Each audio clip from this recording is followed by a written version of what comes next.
So good morning या कहूँ good evening everyone, you are welcome to my YouTube channel. आज हम destiny bought us together का part 3 देखेंगे, सो लेट्स बिगिन।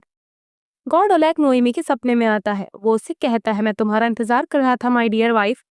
तुम्हारी ऐसी दशा देखकर मुझे दुख हो रहा है। लोगों का बर्ताव काफी बुरा होता है जब तुम ब्राइड बनना सीख रही होती हो, है ना?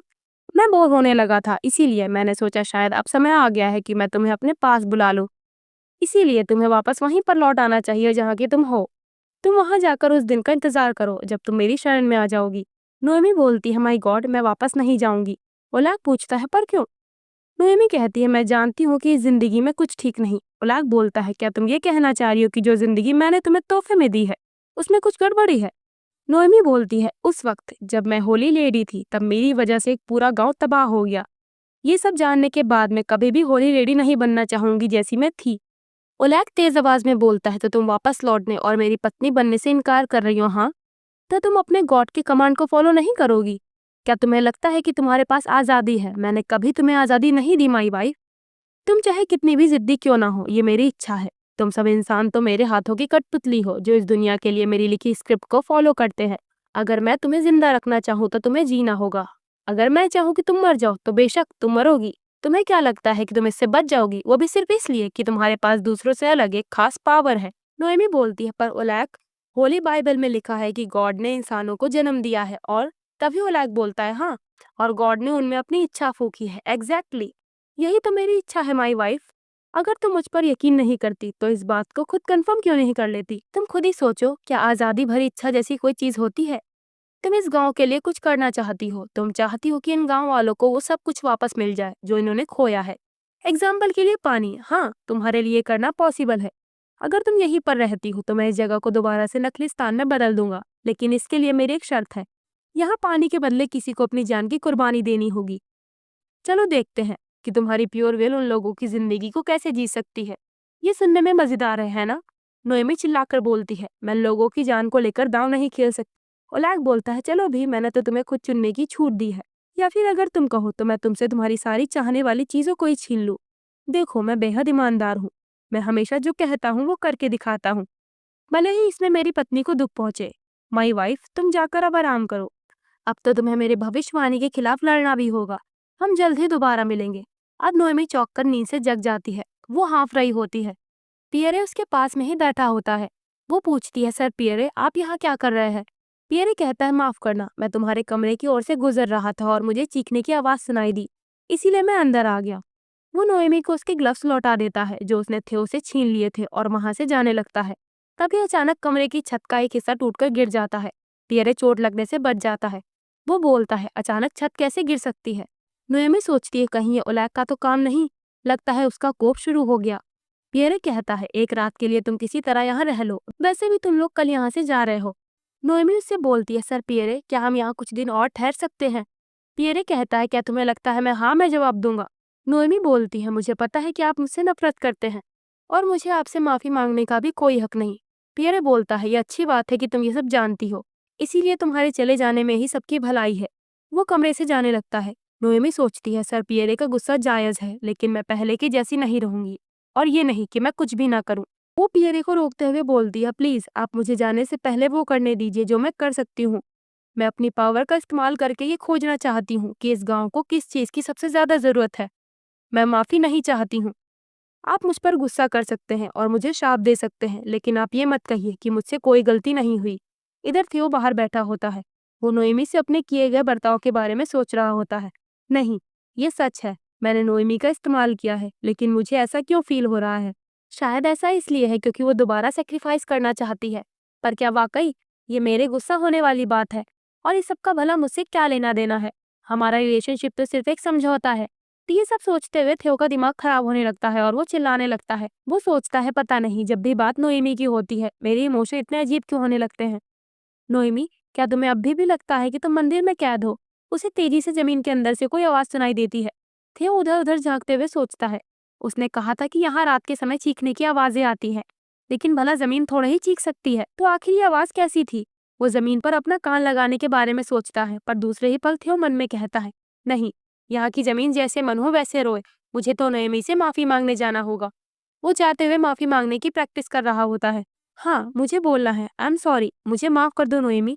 वो सोचता है मुझे तो सिर्फ उससे माफी मांगनी है, मैं इतना नर्वस क्यों हो रहा हूँ। जैसा कि मेरी ग्रेट आंटी हमेशा कहती थी, चाहे पैसा हो या फीलिंग, अगर देर हो जाए तो उसका भी ब्याज देना पड़ता है। उसे कमरे के बाहर पियरे का भाला पड़ा हुआ दिखाई देता है। थियो कमरे के अंदर जाता है। वो कमरे की हालत और उन दोनों को गौर से देखता है। थियो दौड़कर पियरे की कॉलर पकड़कर बोलता है, कमीने, तुमने यहाँ क्या किया है? नोएमी हिचकिचाते हुए बोलती है, सर थियो, आप गलत समझ रहे हैं। सर पियरे छत पर गिर पड़े। नहीं नहीं, मेरा मतलब छत तुम पर गिरने वाली थी। पियरे बोलता है, मैं यहाँ कुछ वापस लौटाने आया था। मैंने पहले ही तुम्हें चेतावनी दी थी कि अगर तुम यहीं पर रहना चाहती हो तो मैं नहीं रोक रहा। याद रहे, अगर यहाँ के लोगों को ये पता चल गया कि तुम ही वो होली लेडी हो तो वो लोग तुम दोनों को ही खत्म कर देंगे। ये कहकर पियरे वहां से चला जाता है। थियो नोएमी से पूछता है, क्या तुमने इसे सब बता दिया कि तुम यहाँ रुकना चाहती हो? नोएमी कहती है, मैंने उनसे कहा कि मैं पानी का कोई दूसरा सोर्स ढूंढना चाहती हूँ। इस तरह हम दोनों इस बंजर जगह को दोबारा से उपजाऊ बना सकते हैं। थियो बोलता है, लेकिन यहाँ रहना बहुत खतरनाक है। नोएमी बोलती है, 4 दिन, आप मुझे सिर्फ 4 दिन दीजिए। इतने कम टाइम में हम नहीं पकड़े जाएंगे। मैं ध्यान रखूंगी कि आपके साथ कुछ बुरा ना हो सर थियो। जिस दिन आपने मुझे प्रपोज किया था, आप ही ने मुझसे ये कहा था कि मैं अपनी शादी के जरिए अपनी इच्छा के मुताबिक जिंदगी जीऊं। मैं दोबारा वो होली लेडी नहीं बनना चाहती जिसे आप नीचा समझते थे। सो प्लीज आप मुझे बस 4 दिन का समय दीजिए। आप मुझे वो लाइफ जीने का मौका दीजिए जिसे हम दोनों ही जीना चाहते हैं। सो प्लीज सर थियो। वो सोचती है, पहले मुझे सर थियो से अपनी रूड बिहेवियर के लिए माफी मांगनी चाहिए थी, लेकिन इसके बजाय मैंने दोबारा से वही किया। मैं उनसे जो चाहती हूँ वो मांग रही हूँ। थियो सोचता है, मैं यहाँ नोएमी से माफी मांगने आया था, लेकिन मैं अभी ये क्या कर रहा हूँ। थियो आंख भरकर बोलता है, ठीक है, हम 4 दिन बाद यहाँ से जाएंगे। वो बोलती है, आपका शुक्रिया सर थियो। देन अगले दिन नोएमी पियरे के साथ गांव की गली में खड़ी होती है। पियरे पूछता है, थियो हमारे साथ नहीं आ रहा? वो बताती है, हाँ, उन्होंने कहा कि प्लान को एडजस्ट करना है। वो सोचती है, सर थियो ने मुझे इसकी इजाजत दे दी, पर वो अब भी मुझसे थोड़ा गुस्से में है। बेशक वो हमारे साथ नहीं आएंगे। पियरे सोचता है, थियो यहीं पर रह रहा है जबकि इससे उसका कोई फायदा नहीं होगा। इस होली लेडी में ऐसा क्या खास है जो वो इतनी हद तक जा सकता है? थियो तुम तो ऐसे नहीं थे। नोएमी पूछती है, लेकिन सर पियरे, आप यहाँ पर क्यों हैं? पियरे बताता है, कौन जाने, जब तुम इधर उधर घूम रही हो तो ना जाने क्या बवाल खड़ा हो जाए। इससे लोग भी अनकंफर्टेबल हो सकते हैं। तो बताओ, तुम अपनी होली पावर से यहाँ पानी कैसे वापस ला सकती हो? कहीं ऐसा तो नहीं कि तुम मेरे गांव वालों को भी उसी तरह छूने जा रही हो जैसे कि तुम अपने मंदिर में आने वाले लोगों को छूती थी? नोएमी बोलती है, हाँ, मैं उनका भविष्य देखूंगी जिससे मुझे पता चल जाएगा कि पानी कहाँ मिलेगा। सर पियरे, चलिए हम ज्यादा से ज्यादा लोगों को इकट्ठा करते हैं। पियरे बोलता है, और हम उन्हें इसके पीछे का क्या कारण बताएंगे, जरा बताना। क्या तुम अपनी असली पहचान रिवील कर दोगी कि तुम वही होली लेडी हो? नोएमी बोलती है, ठीक है, मैं एक एक करके उनके पास जाऊंगी। पियरे उसकी एक्साइटमेंट देखकर सोचता है, ये बहुत जोशीली है, पर हाँ, कहना पड़ेगा, ये थोड़ी बुद्धू भी है। थियो, क्या तुम्हें ऐसे टाइप की लड़की पसंद है? वो नोएमी को गांव के लोगों के पास लेकर जाता है। नोएमी किसी न किसी बहाने से उन्हें छूकर उनका भविष्य देखती है, लेकिन उन सब गांव वालों के फ्यूचर में पानी की कमी से मरना लिखा होता है। पियरे उसे सहारा देते हुए कहता है, ध्यान से, मैंने तुम्हें पहले ही बताया था, ये जमीन लोगों को खींच लेती है, इसीलिए तुम्हें सावधानी से कदम रखने चाहिए। उसके छूने पर नोएमी पियरे का फ्यूचर देखती है, जहाँ वो भी मर जाता है। वो कहता है, क्या हुआ, तुम मुझे बता सकती हो? नोएमी दुखी होकर बताती है, मैंने सभी लोगों का सेम फ्यूचर देखा। पियरे पूछता है, क्या तुम ये कहना चाह रही हो कि तुम अपने विजन से पानी की खोज नहीं कर पाओगी? नोएमी सोचती है, सब मर जाएंगे। मुझे नहीं पता कि ये विजन किसी क्लू की तरह है जो मुझे पानी तक ले जाएंगे, या फिर ये गॉड ओलैक की धमकी है। पर जरा रुको, एक और रास्ता है। जब मैंने सर थियो को चूमा था तो मैंने कई सारे फ्यूचर विजन देखे थे। हो सकता है लोगों को अपने होंठ से छूकर मैं और ज्यादा विजन देख पाऊँ। वो बोलती है, सर पियरे, एक और तरीका है, मैं उन्हें चूम सकती हूँ। इधर थियो एक जगह खड़ा होकर सोच रहा होता है, आखिर ये लड़की फिर से कहाँ चली गई? कहीं वो गांव के बाहर तो नहीं चली गई? कुछ बच्चे वहां पर खेल रहे होते हैं। उनमें से एक बच्चा थियो से कहता है, सुनो, क्या तुम हमारे साथ खेलना चाहोगे? पियरे ने बताया था कि तुम इस गेम में बेहतर हो। थियो उन्हें इग्नोर करते हुए बोलता है, नहीं, मैं बिजी हूँ, तुम खेलते समय सावधान रहना। वो बच्चे बोलते हैं, ये तो बस यहाँ पर खड़ा है, क्या इसे ही बिजी रहना बोलते हैं? मैंने सुना है कि बहुत ज्यादा मतलबी है, मुझे तो इसकी पत्नी पर तरस आ रहा है। थियो चिल्लाता है, रुको, मैं अभी बताता हूँ। वो बच्चे वहां से भाग लेते हैं और खेलना शुरू कर देते हैं। तभी उनके पास एक बच्चा आकर बोलता है, हेलो, मैं थोड़ा बोर हो रहा था, क्या तुम मुझे भी अपने साथ खेलने दोगे? वैसे इसकी इविल स्माइल देखकर लगता है ये जरूर ओलैक है जो अपना भेष बदलकर यहाँ पर आया है। इधर नोएमी की बात से पियरे को शौक लग जाता है। वो हैरान होकर पूछता है, तुम लोगों को चूमना चाहती हो? नोएमी बोलती है, हाँ, मैं पूरी तरह से श्योर नहीं, पर मुझे यकीन है कि ऐसा करने पर मैं ज्यादा फ्यूचर देख सकती हूँ। जब मैंने राजधानी में सर थियो के साथ ऐसा किया था तो मैंने कई सारे अलग अलग तरह के फ्यूचर विजन देखे थे, इसीलिए मैं अपने होठों का इस्तेमाल करना चाहती हूँ। ये सुनकर पियरे को झटका लग जाता है। वो सोचता है हम भी इसे ग्रीटिंग के तौर पर करते हैं, लेकिन यहाँ तो हाथ पर या फिर गाल को छूकर ये किया जाता है। पर जरा रुको, मैं भला इसकी बातों को इतना सीरियसली क्यों ले रहा हूँ। वो बोलता है ये पॉसिबल नहीं, एक मैरिड लेडी किसी को भी ऐसे नहीं चूम सकती। नोएमी बोलती है लेकिन ये तो सिर्फ भविष्य देखने के लिए है और कुछ भी नहीं। पियरे बोलता है हाँ, लेकिन यहाँ की सिचुएशन तुम्हारे देश से बेहद अलग है। क्लैन में तुम एक साधारण नागरिक हो और यहाँ कुछ प्रथाएं हैं जो तुम्हें फॉलो करनी होती है। वो कहती है लेकिन मेरे पास सिर्फ यही तरीका है। पियरे मना कर देता है। वो बोलती है ठीक है, मैं कुछ और सोचती हूँ। पियरे सोचता है क्या यह हमारी परेशानी को दूर करने के लिए इस हद तक जाने को तैयार है। थियो ने कहा था कि वो इस पर भरोसा करता है और नोएमी बहुत भोली है। मैं थियो की बात पर यकीन नहीं करना चाहता, लेकिन वो बोलता है अगर तुम्हें लगता है कि यह काम करेगा और तुम में इसके लिए हिम्मत है तो पहले इसे मुझ पर आजमा कर देखो। मैं भी यहीं का निवासी हूँ, तो मैं मुझ पर ट्राई करके कुछ ना कुछ तो दिख ही सकता है। वो उसे देखकर सोचता है हाँ, ये हिचकिचा रही है। मुझे पता था ये उन लोगों को चूम सकती है जिन्हें ये नहीं जानती, लेकिन चूंकि मैं ऐसा इंसान हूँ जिसे ये पहले से ही जानती है, इसीलिए नोएमी उसे पकड़कर बोलती है हाँ, मैं करूंगी। आपका शुक्रिया सर पियरे, प्लीज मैं तैयार हूँ। पियरे घबराकर बोलता है एक मिनट जरा रुको, पर उसके मना करने का कोई फायदा नहीं होता। नोएमी विजन देखते हुए सोचती है हाँ, मैं देख सकती हूँ यहाँ पर पानी है। सर पियरे के फ्यूचर में पानी है। वो कुछ और विजन देखती है जहाँ वो पियरे के साथ में होती है और पियरे के पास थियो का आयरन क्राउन होता है। पियरे झटके से उससे दूर हट जाता है। तभी नोएमी बोलती है मैंने देख लिया। वो सोचती है वो मेरे फ्यूचर हस्बैंड और मेरे बच्चे थे, लेकिन भला मुझे इनके भविष्य में मेरा फ्यूचर क्यों दिख रहा था। पर अभी ये सब सोचने का वक्त नहीं। वो बताती है एक गुफा, पानी एक गुफा के अंदर है। वो दोनों दौड़कर थियो के पास आते हैं।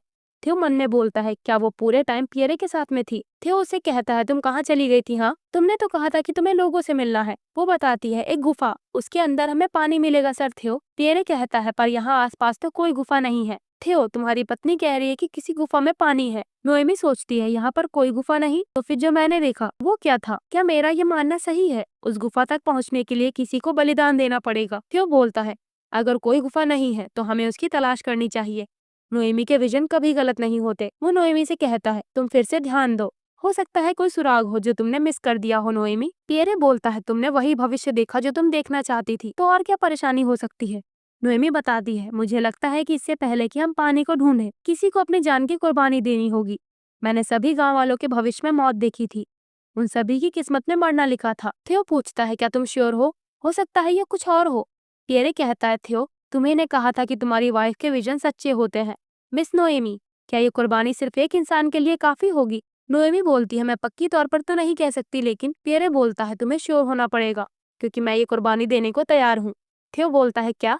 पियरे कहता है थियो लगता है उस जिंदगी का इस्तेमाल करने का समय आ गया जिसे तुमने मरने से बचा लिया था। तो एक फ्लैशबैक में हम देखते हैं कि 7 साल पहले पियरे जंग में लड़ते लड़ते काफी ज्यादा घायल हो गया होता है और वो वहीं जंग के मैदान पर गिर जाता है। तभी थियो उसके पास आता है। वो पियरे को उठाकर अपने कैंप में ले आता है। थियो अपनी ग्रेट आंटी के साथ में होता है। पियरे अपनी आंखें खोलता है। पियरे उसे देखकर सोचता है क्या ये हमारे दुश्मन है। मैं हिल नहीं पा रहा हूँ। वो उनसे कहता है मैं आपका ये कर्ज एक दिन जरूर चुका दूंगा। आंटी बोलती है तो तुम्हें जल्दी करना होगा क्योंकि टालने से कर्ज का ब्याज बढ़ने लगता है।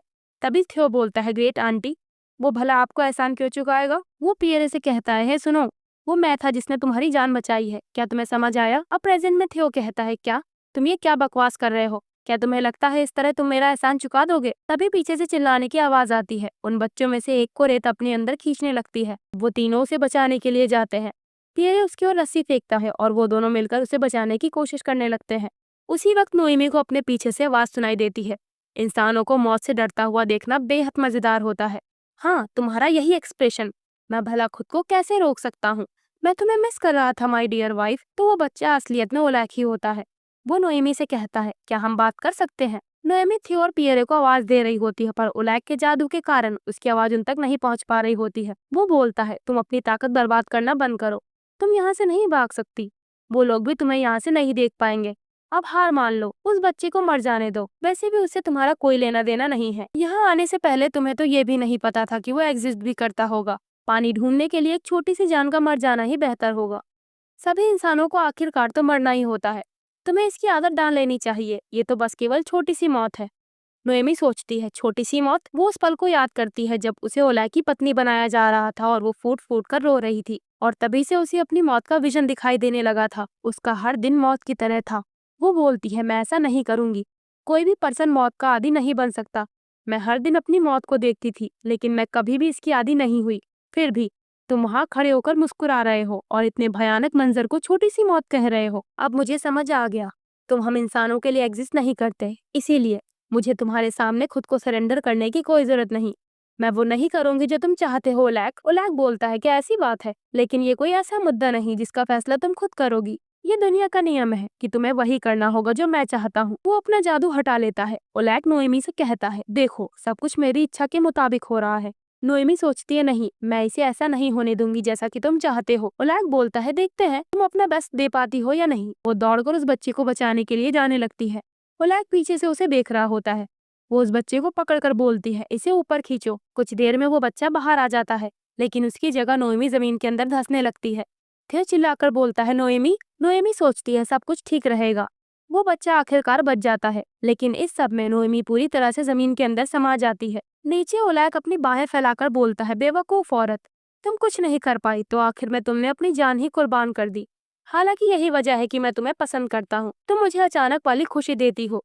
भले ही तुम अपनी किस्मत से भाग रही थी, लेकिन आखिर में तुम मेरे पास वापस आ गई। मैं तुम्हारा इंतजार कर रहा था, माय डियर वाइफ। नोएमी नीचे गिरती जा रही होती है। तभी एक तेज आवाज आती है, नोएमी बेलोन, उठ जाओ। नोएमी अपनी आंखें खोलती है तो ये हमारा हीरो थियो होता है, जो उसे बचाने के लिए आया होता है। वो नोएमी को कस के पकड़कर उसे गले लगा लेता है। नोएमी बोलती है, सर थियो, आप आ गए। ये देखकर ओलैक गुस्से में कहता है, तुम्हारी हिम्मत भी कैसे हुई कि तुम मेरी इच्छा में टांग अड़ाओ? आखिर ये आदमी तुम्हारा कौन है जिसने तुम्हें मंदिर से भागने पर मजबूर किया, और यहाँ तक कि उसके लिए तुमने ये सब किया है? ये तो सिर्फ एक साधारण इंसान है जो वही जिंदगी जी रहा है जिसे मैंने लिखा है। ये नाटक बंद करो और चुपचाप हार मान लो, समझी? नोएमी सोचती है, अब मैं किसी चीज को लेकर हार नहीं मानूंगी। अब तो बिल्कुल नहीं, जब मुझे ये पता है कि जिंदगी कैसे जीते हैं। वो उसकी ओर बेकार सा इशारा करती है। वैसे नोएमी ने ये इशारा करना अंधेरा के लोगों से ही सीखा था। ओलैक कहता है, बहुत बढ़िया, जाओ और जीने की कोशिश करो। तुम ऐसी जिंदगी जियो जो दर्द और पछतावे से भरी हो। अब वो दोनों बाहर आ जाते हैं।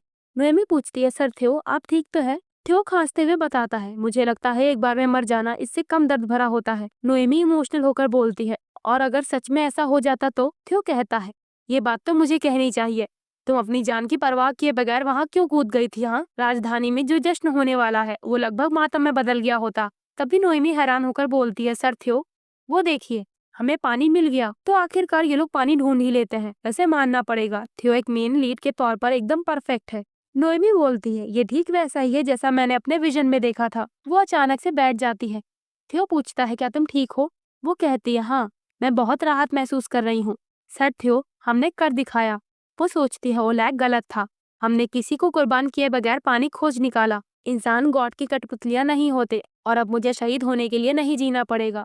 वो जोर जोर से रोने लगती है। थियो बिना कुछ बोले उसे गले लगा लेता है।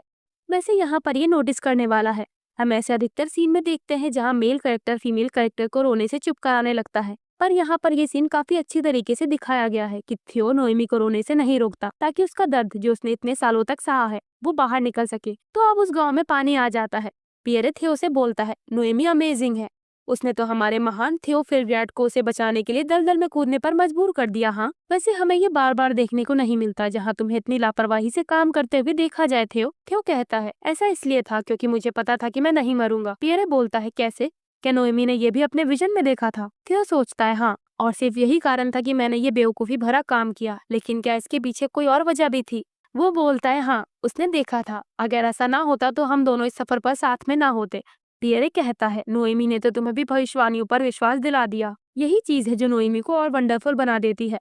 मैं तुम्हारी पत्नी के बारे में गलत था थियो, पर इसका मतलब ये नहीं कि मैं उसे थैंक यू कहूंगा। आखिरकार हमारे गांव को ओलैक की वजह से बहुत परेशानियां झेलनी पड़ी। हालांकि मैं नोएमी से माफी मांगूंगा, जैसे मैं तुम्हें गलत समझने और जोश में आकर बात करने के लिए माफी चाहता हूँ, ऐसा कुछ। ये सुनकर थियो सोचता है, यहाँ तक कि पियरे जैसा इंसान भी जानता है कि ढंग से माफी कैसे मांगी जाती है। और मैं तो नोएमी का हस्बैंड हूँ, लेकिन फिर भी नोएमी के पास दो गाँव वाले आकर उसे एक शॉल गिफ्ट करते हैं और उसे पानी लाने के लिए शुक्रिया बोलते हैं।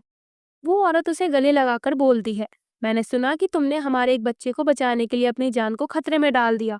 तुम्हारी काइंडनेस ने ना सिर्फ उस बच्चे को बचाया है, बल्कि इससे हमारा पूरा गांव बच गया। मैं तुम्हें बधाई देती हूँ और अपनी ब्लेसिंग देती हूँ कि तुम्हारा सफर खुशनुमा रहे। नोएमी सोचती है, ब्लेसिंग? ये वो शब्द है जिसे मैंने बहुत बार लापरवाही से कहा है। तो ब्लेसिंग पाकर सच में ऐसा महसूस होता है। ये कितनी अच्छी फीलिंग है। तभी थियो वहाँ पर आता है। वो गांव वाले वहाँ से जाते हुए बोलते हैं, चलो हम चलते हैं, तुम्हारे पति यहाँ आ गए, हम तुमसे फिर कभी मिलेंगे। थियो और नोएमी ऑकवर्ड फील कर रहे होते हैं। वो दोनों साथ में कुछ कहने चलते हैं और दोनों ही चुप हो जाते हैं। थियो बोलता है, आई एम सॉरी।